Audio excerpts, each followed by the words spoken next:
Setiap pagi bila kita bangun, Nabi SAW kata, semua anggota kita ni akan bercakap kepada lidah, kepada lisan. Ittaqullahu fina, bertakwalah kepada Allah dalam urusan kami ni. Kerana kalau engkau lurus, kami semua akan lurus. Kalau engkau bengkok, kami semua akan bengkok.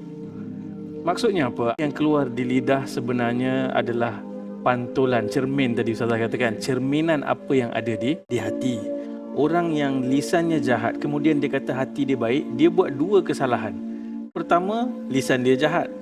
Salah yang kedua tu, dia menipu diri dia sendiri tentang apa yang ada di dalam. So, apa yang kita tuturkan, apa yang kita lakukan dalam bentuk perbuatan sebenarnya terjemahan daripada apa yang kita percaya. Bismillahirrahmanirrahim. Assalamualaikum warahmatullahi wabarakatuh. Apa khabar semua?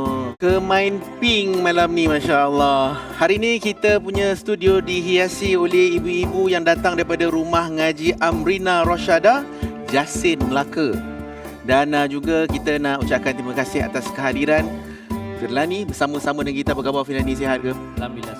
Alhamdulillah. Dan untuk malam ini kita santai kerana kita nak bercerita tentang sesuatu yang dia berat sebenarnya, tetapi kalau kita boleh lakukannya, dia akan jadi mudah bila kita jadikan itu sebagai kebiasaan. Banyak kisah-kisah dalam hadis Nabi SAW menceritakan tentang ini. Agama ini, dia bukan hanya urusan kita di atas sejadah, tapi juga urusan kita di luar sejadah. Ada orang lulus atas sejadah, zikirnya, Qurannya, solatnya, tetapi ada di antara mereka yang mungkin meninggalkan sebahagiannya urusan-urusan berkaitan dengan manusia. Agama bukan hanya hablu minallah, tetapi juga komponen hablu minannas untuk menyempurnakan agama kita. Dan bila cerita tentang akhlak, adab ini, pastinya kita diminta untuk jaga adab. Ingat lagi orang tu kata, kau belajar tak pandai tak apa, tapi kau jangan tak ada adab. Kerana adab itulah kadang kita lupa namanya, tapi kita ingat budi pekertinya.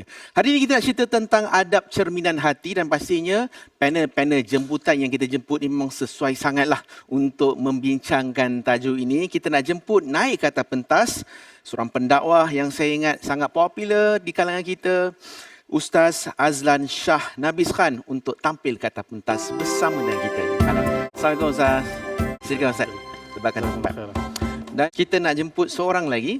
Ini ustazah yang saya dengar sejak zaman universiti lagi. Kita nak jemput seorang pendakwah wanita, Ustazah Dr. Fatimah Syarahah Muhammad Nordin, untuk tampil ke atas pentas. Salam ustazah. Silakan. Allah, saya sebenarnya rasa macam, saya sebenarnya macam nak energetik malam ni, tapi jadi macam slow down sikit tau. Sebab apa tau? Sebab ada ibu-ibu kan, rasa macam jangan lebih-lebih sangat, tenang kan, rasa macam lega, lapar kan, lupa sekejap sikit masalah kan.